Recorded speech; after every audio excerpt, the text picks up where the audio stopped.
Salam, hər vaxtınız xeyir olsun, əziz şagirdlər. B variantında olan testlərin izahı ilə tanış olaq. Deməli, 57-ci sual. Bölən 7 natamam qisməti 6, qalıq 5 olarsa bölünəni tapın. Biz bilirik ki, qalıqlı bölmədə bölünəni tapmaq üçün natamam qisməti bölənə vurub, üzərinə də qalığı gəlməlisən. Yəni 6-nı 7-yə vurub üstünə 5 gəlməlisən. 6 dəfə 7-nin 42, 42-nin də üstünə 5 gələndə cavab 47 eləyir. Variant C variantı. Bu çoxluğun neçə dənə alt çoxluğu var? Neçə alt çoxluğu var? Qayda bizə deyir ki, alt çoxluqlarının sayı n elementli olan çoxluğun alt çoxluqlarının sayı 2 üstü n-dir. İndi burada n nəyə bərabərdir? Elementlərin sayı nə qədərdir? 4 dənədir. Deməli, bu bərabərdir 2-nin üstü 4, o da bərabərdir 16 dənə alt çoxluğu var imiş. 59-cu suala keçək. Bu ifadənin qiymətini hesablayın. Bu şəkildə kəsirlərin cəmini tapmaq üçün nə edirdik? Birinci kəsirin məxrəcindəki kiçik ədədi sonuncu kəsirin məxrəcindəki böyük ədədə vurub, yəni bərabərdir. 5-i 4-ə vurursan, məxrəcdə yazıb. Sürətlərin cəmini isə surətdə yazmaq lazımdır. 1 üstə gəl, 1 üstə gəl, 1, 3 eləyir də elə 3. 5-i 14-ə vurdum 70, 70-də 3 cavab C variantı idi. 12 ədədi 48 ədədinin neçə faizdir? A ədədi B ədədi neçə faizdir? A-nı B-yə bölüb 100%-ə vurmalıyam. 12 ədədi 48 ədədinin neçə faiziymiş? Burada 12 48-dən ixtisar gedir 4. 100-ü 4-ə bölsəm 25. Cavab 25%-dir. Variant B variantı idi. Növbəti suala keçək. 61-ci sual. Deməli, bu şəkildə verilmiş bucaqlar nə cür bucaqlardır? Daxili çarpaz bucaqlardır. Qayda necə idi? Daxili çarpaz bucaqlar bir-birinə bərabərdir. Yəni, bunları bir-birinə bərabərləşdirirsən. Buradan 3x bərabərdir 30-a, x də bərabərdir 10-a. Şərt bunu soruşur ki, x-in qiymətini tapın. Cavab 10 idi. 62-ci suala keçək.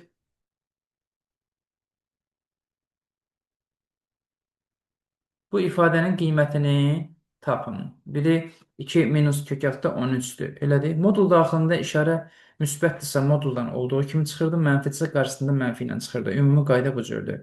2-nin özünü kök altı 4 şəklində yazmaq olar. Kök altı 4 çıxılsın, kök altı 13. Çıxa bilmirsən, amma bilirsən ki, kiçikdən böyüyə çıxırsan. Kiçikdən böyüyə çıxanda işarə mənfidir. Mənfidirsə qarşısında mənfi ilə çıxmalıdır. Qarşısında mənfi ilə çıxanda özünü mötərizdə yazmalısan. Və ya da birbaşa yerini dəyişib də deyə bilərsən. Amma bu 7 kök altı 49-dur, bu da kök altı 13-dür. Deməli, sən böyükdən kiçiyə çıxırsan, burada işarə müsbətdir. Müsbətdirsə olduğu kimi çıxır. Qarşıda da plus var deyə mötərizəyə ehtiyac yoxdur. Bu da bərabərdir. Bərabərdir. Mənfi 2 üstə gəl kök altı 13. Mötərizənin qarşısında minus işarəsi varsa, mötərizəni açan zaman içəridəki şeylər əksinə dəyişirdi. Burada müsbət kök 13 ilə mənfi kök 13 islah olur. Cavab müsbət 5 qalır. D variantı idi. İti bucaqlarının nisbəti 4 bölü 5 olan. Düzbucaqlı üçbucaqda iti bucaqların cəmi nəyə bərabər idi? 90 dərəcəyə bərabərdir. 4K plus 5K 90 dərəcədir. Buradan 9K 90 dərəcəyə bərabərdir. K da bərabərdir 10-a. K 10-dursa birində 4-ü 10-a vururam. 4K olan o olur 40 dərəcə. Birində 5-i 10-a vurursan, 5-i 10-a vursam olacaq 50 dərəcə. Məndən iti bucaqların fərqini soruşur. Yəni 50-dən 40-a çıxanda neçə dərəcə qalır? 10 dərəcə. Cavab B variantı idi. Hansı bir hədlinin qüvvəti ən böyükdür? Bir hədlinin qüvvəti nə idi? Dəyişənlərin üstündəki o qüvvətləri toplamaq lazımdır, dərəcələri. Birincidə 8 ilə 7-ni toplayırsan 15 olur. B variantında 4 üstə gəl 2 üstə gəl 2 8 olur. C variantında 3 üstə gəl 5 8-dir. D variantında 1 üstə gəl 6 üstə gəl 1 o da 8 olur. Y variantında 1 üstə gəl 4 5 olur. Ən böyük qüvvət 15 olduğuna görə cavab A variantı idi. Davam edək. 65-ci suala baxırıq. Şəklə əsasən AB çevrənin diametri, AB çevrənin diametridir. Aha, AB çevrənin diametri. Bucaq AOC 130 dərəcədir. Bizdən BC qövsünün dərəcə ölçüsünü soruşur. Çox sadə. 130-un qonşusu 50 dərəcə olur. Bura 50 dərəcədir. Bu da mərkəzi bucaq olduğuna görə dərəcə ölçüsü söykəndiyi qövsünün dərəcə ölçüsünə bərabər idi. Yəni BC qövsü də 50 dərəcədir. Cavab C variantı idi. Növbəti suala baxaq. Deməli, biz bu kök altda 45, bunu belə yaza bilərik də, bərabərdir. 45-in əvəzinə əgər 9 vur 5 yazsam, o olacaq 3 kök altda 5 bölünsün kök altda 5. Üstə gəl.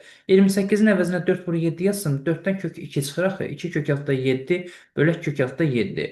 Minus 12-nin əvəzinə 4 vurulsun 3 yazsam, ondan da 4-dən kök 2 çıxır. Kök altda 3 bölünsün kök altda 3. İxtisarları görürük. Bunlar ixtisar olur. Nəticə nə qalır? Nəticə qalır 3 üstə gəl 2 çıx 2. Müsbət 2, mənfi 2 islah oldu. Cavab 3-dür. O da Y variantı idi. Davam edək 67-ci sualla.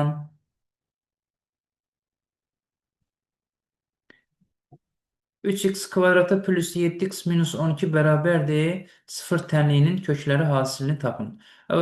Tənliyin kökləri hasilini rahat tapmaq üçün nə etməliyik? Onu çevrilmiş kvadrat tənliyə gətirməliyik ki, v teoremini tətbiq edək. Düzdürmü?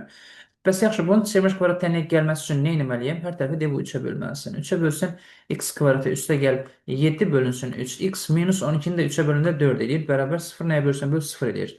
V teriminə görə köklərin hasili nəyə bərabər idi? Sərbəst həddə bərabər idi, müəllim. Sərbəst həddə -4-dür, ona görə cavab D variantı idi. Bu tənliklər sistemindən y-i tapın. Buradan mən nəyi mötərizə xaricinə çıxarda bilərəm? Birinci tənlikdən y-i. Y-i çıxarsam mötərizədə qalacaq x minus 2y bərabərdir 48. Hə, x minus 2y-in də cavabını mənə 16 verir. Baxın, gətirib burada 16 yazsam olacaq y-in 16-ya hasili 48-ə bərabərdir. Buradan y bərabərmiş 3-ə. Bizdən y-i soruşur, hə, y-i soruşur. Cavab B variantı idi. X soruşsa y-in yerinə aparıb tənliklərdən birində 3 yazardım. Sadə tənlikdə oradan x-i tapa bilərdim asanlıqla. 69-cu sualda nə deyir? 3 bucağının cəmi 220 dərəcə olan paralleqramın 3 dənə bucağın cəmin verib. Bəs 4 dənə bucağının cəmi nə idi? 360 dərəcə idi. Düzdür? Onda 360 dərəcədən çıxsam 220 dərəcənin neçə dərəcə qalacaq? 140 dərəcə. 140 dərəcə paralleqramın 4-cü bucağıdır və o kör bucağıdır da, elədir. İti bucağını soruşur. Paralleqramın kör bucağı ilə iti bucağın cəmi 180 dərəcə olduğuna görə 180-dən 140-a çıxırsan, iti bucağı 40 dərəcədir. Cavab A variantıdır. Qarladıq, keçdik 70-ə. Düzgün 12 bucaqlının bir daxili bucağı neçə dərəcədir? Bir daxili bucağını tapmaq üçün müxtəlif üsullar, 2 dənə üsul var. Ən sadəsi bilirsən nədir? Ən sadəsi xarici bucağı tap, 360 böl n-lə bir dənə xarici bucağı tez tapırsan, 360 bölünsün 12 bərabərdir 30 dərəcə. Xarici, bu oldu xarici bucaq. Amma xarici bucaqla da daxili bucaq qonşudur axı. Ona görə 180-dən çıxırsan 30 dərəcəni, cavab 150 dərəcədir. O bir daxili bucağın tapma düsturunu da yaza bilərəm, amma o biraz uzanır da. Bilirsiniz hansı düsturu deyirəm? 180 dərəcə vurulsun, n-2 bölünsün n. Burada hesablamalar, buradakı hesablamalardan biraz çox olur deyəsən, elədir. 71-ci suala keçirəm. O da çox olduğuna görə vaxtımız gelir də. Elə ona görə əlverişli üsulla yazmaq daha yaxşıdır. Eni uzunluğundan 4 sm kiçik olan.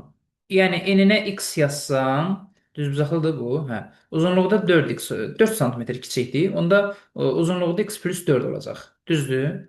Elə olacaq da. Uzunluğundan 4 sm kiçik olacaq. İndi deyir sahəsi. Yaxşı, bunun sahəsini tapmaq üçün nə etməliyəm? N-in uzunluğuna vurmalıyam. Yəni, x-in x plus 4-ə hasili bərabərdir 45-ə.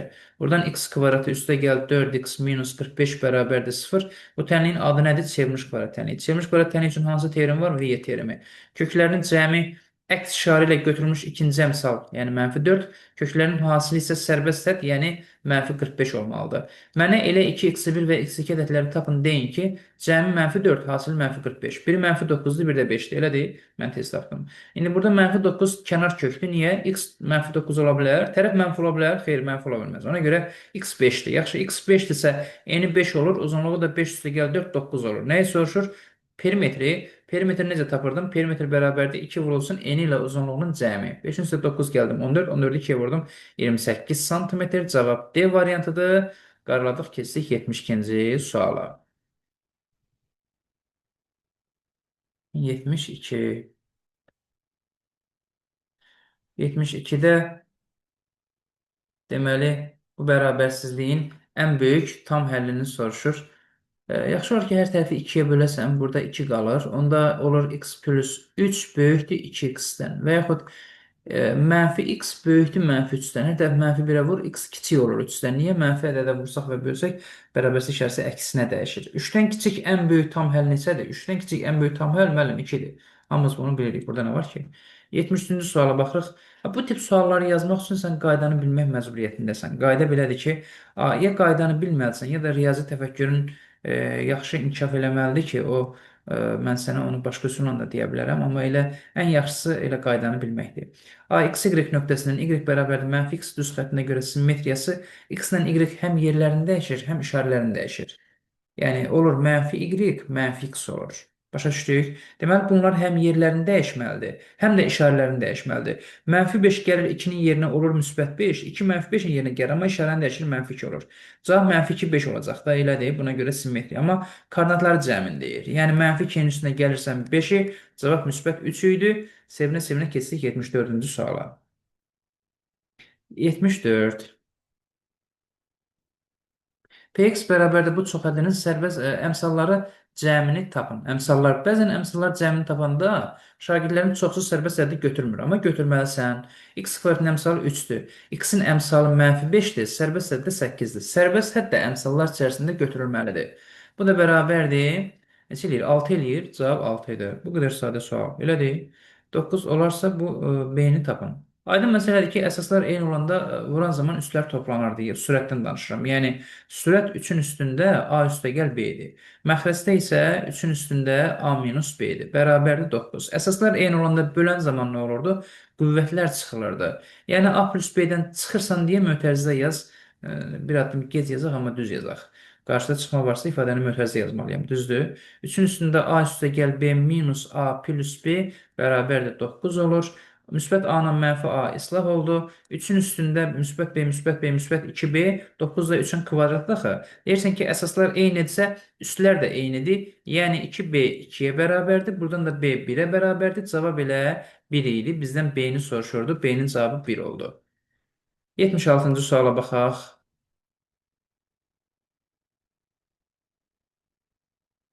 Tərəfi 8 kök altda 3 olan bərabər tərəfli üçbucağın deməli hündürlüyünü tapın. Tərəfi 8 kök 3 olan bərabər tərəfli üçbucaq. Deməli, bu bərabər tərəfli üçbucaqdır. Tərəfləri 8 kök altda 3, 8 kök altda. Bunu düsturdan da yaza bilərsən, amma düstur elə hər dəfə düstur əzbərləməyə ehtiyac yoxdur da. Yəni elə sadə yollarla da bunu həll etmək mümkündür. Mənə deyir hündürlüyünü tap, düzdür. Buradan bir hündürlük çəksəm, bu bərabər tərəfli üçbucaq olduğuna görə bu hündürlük həm tənbölən olacaq, həm bucağı yarı böləcək, həm də median olacaq, tərəfi yarı böləcək. Razısınız yəqin ki məndən. 8 kök 3-ü yarı bölsəm nə olacaq? 4 kök altda 3 olacaq. Burada 4 kök altda 3 olacaq. Bərabər tərəfli üçbucağın bucaqları nə idi? 60 dərəcə idi müəllim. Burada 60 dərəcədir, burada 60 dərəcədir. Amma bura tam bölündüyünə görə bura 30 dərəcə, burada 30 dərəcə qalır. Düzdür? 30 dərəcəli bucaq qarşısındakı katet nəyə bərabərdir? Hipotenuzun yarısına. Bərabərdirmi? Bəli. Bəs 60 dərəcəli bucaq qarşısındakı katet olan hündürlük nəyə bərabərdir? Digər katetin kök 3 mislinə. Yəni 4 kök 3-ün kök 3 misli. O da 12-dir. Hündürlük 12-yə bərabərdir. 12 santimetrdir. Belə də tapa bilərsən, Pifaqor terimini də yaza bilərsən. H kvadratı üstə gəl 4 kök 3-ün kvadratı bərabərdir 8 kök altı 3-ün kvadratı. Oradan da H tapa bilərsən.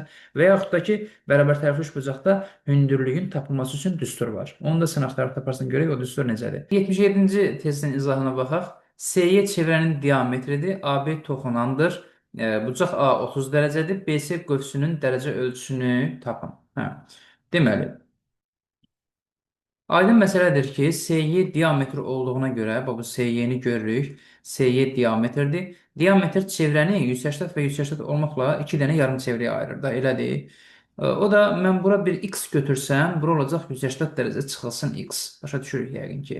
Yəni BY qövsünə x yazdım dərəcə ölçüsünə. BC qövsündə dərəcə ölçüsü oldu 180 minus x. Bəs yaxşı, bu A bucağının tapması üçün düstur necə idi? Düstur belə idi ki, arada qalan major qövsdən minor qövsü çıxırdım. Yəni bucaq A bərabərdir. Qövs BC-dən çıxmalıydıq qövs BY-ni bölməliydik 2-yə. Düstur belədir. İndi BC qövsünə yazmışam 180 dərəcə minus x. BY qövsünə yazmışam x bölək 2 bərabərdir. A bucağında dərəcə ölçüsü 30 dərəcədir. Buradan 180 dərəcə minus 2x bərabərdir 60 dərəcəyə. Buradan 2x bərabərdir 120 dərəcə. X bərabərdir 60 dərəcə. X BY qövsünün dərəcə ölçüsüdür. BY-nin. Amma bizdən BC qövsünün dərəcə ölçüsünü soruşur deyə sən 180-dan x-i çıxmalısın. Yəni 180-dan 60 çıxırsan cavab 120 dərəcədir. Deməli, bu testin cavabı 120 dərəcədir. A kvadratı minus B kvadratı bərabərdir 11 şərtini ödəyən A və B natural ədədlərinin hasilini tapın. A kvadratı çıxaq B kvadratı bərabərdir 11 şərtini ödəyən. Bunu mən A minus B vuraq A plus B yaza bilirəmmi? Bəli, yaza bilirəm. Bərabərdir 11. 11 nə cür ədəddir? Sadə ədəddir. Hasili sadə olan neçə dənə hal var? Çox hal yoxdur. Biri 1-dir, biri 11-dir. Belə hallarda minus olana 1 veririk, plus olana 11 veririk. Yəni nə demək istəyirəm? A minus B 1-ə bərabərdir. A üstə gəl B 11-ə bərabərdir. Mən bunu sistemə alsam, tərəf-tərəfə toplasam B-lər islah olacaq. 2A 12-yə bərabər, A da 6-ya bərabərdir. A-nın yerinə 6-nı da gətir, bunlardan birində yerinə yaz. Məsələn, 6 minus B bərabərdir 1, buradan da B bərabərdir 5 olacaq. Şərt bizdən A və B natural ədədlərinin hasilini soruşur. 6 vuraq 5 bərabərdir 30-dur. Cavab 30-dur.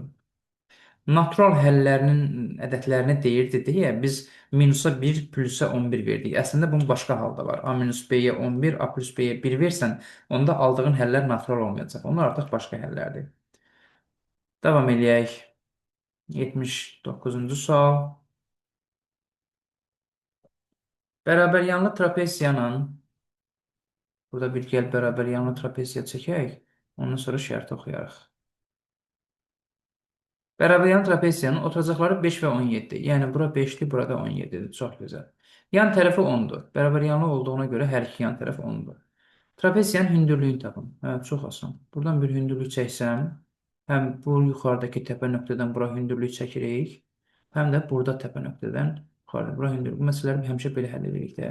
Bura 5-dir deyə, bura da 5 olur. 17-dən 5 çıxsam 12. 12 bu ikisinin cəmidir, amma bir-birinə də bərabərdir. 12-ni bölsən 2-yə. Burada 6-dır, burada 6-dır. Biri kifayətdir, bu da hündürlükdür. Pifaqor teoreminə görə burada h kvadratı üstəgəl 6-nın kvadratı bərabərdir 10-un kvadratı. Şifayət tapa bilirəm ki, h bərabər 8-dir. Bizdən hündürlüyü soruşurdu, hündürlük 8. Cavab 8. 8-də 3 hissəsi 27 olan ədədi tapmaq üçün 27-ni 8-də 3-ə bölmək lazımdır. Buna deyirlər hissəsinə görə ədədin tapılması. Hissəsinə görə ədədi tapmaq üçün ədədi hissə göstərəndə bölmək və yaxud onun tərsinə vurmaq lazımdır. 3 ixtisar gedir 9, 9 8-ə vursam cavab 72 idi. 72.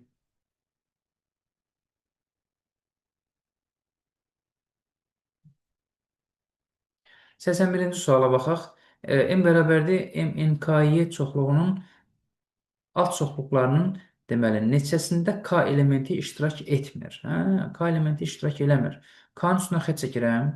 K olmamalı deyir axı. Yerdən neçəsi qaldı? 3 dənəsi qaldı. Bəs 3 dənə elementi olan çoxluğun alt çoxluqlarının sayı nə qədərdir? 2-nin üstü 3. Cavab nə imiş? Deməli 8. Bu qədər sadədir. Bəli, bu qədər asandır. Sonra varmı sonra?